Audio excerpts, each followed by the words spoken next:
ikkinchi qaynam qizni bekor beribdi-da. Nega? 1 soat bo'yi kelgan ovqat degan narsa. Hozir olib keladi, baliq aytib qovurib beraman deganda. Kel, kel. Ha? Ana, kelib qopdan baliq.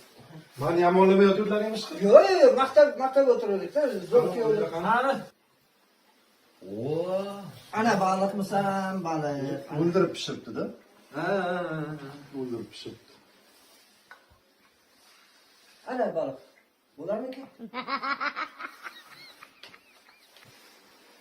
Boja yomon ekan-ku. Yo'q, zo'rda bunaqa baliqlarni qovurib Ortib qolgan olib ketish kerak.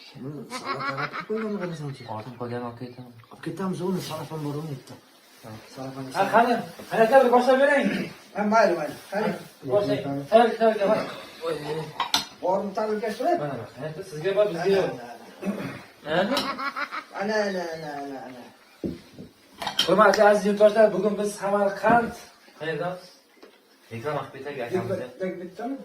Ya, xo'ja Al-Buxoriy taraf. Al-Buxoriy tarafda Baliq. baliq bor ekan, mana akamiz maqtab olib keldi.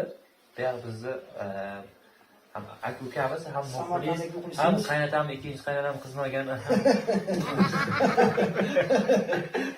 Like-chani bosmagan kalbisi. Omad. Bu yer ko'rsatmaymiz, chunki o'zimiz yeymiz-da. Bunday xo'ja, men rostga olayman buni. Ne qilaman? Qaynata? Qaynata. Voy, hammasi menga bu. Voy, ko'plab emasmi ekan bu? Rahmat. To'xtang, stoyga qo'yib qo'yaylik. Aha. Yo'q, mana bu. Ana. Iloh Muhammad uchun xotirjamlik bo'lsin. Men qaynata, bilgansiz. Yo'q, borganadi. Amada bor.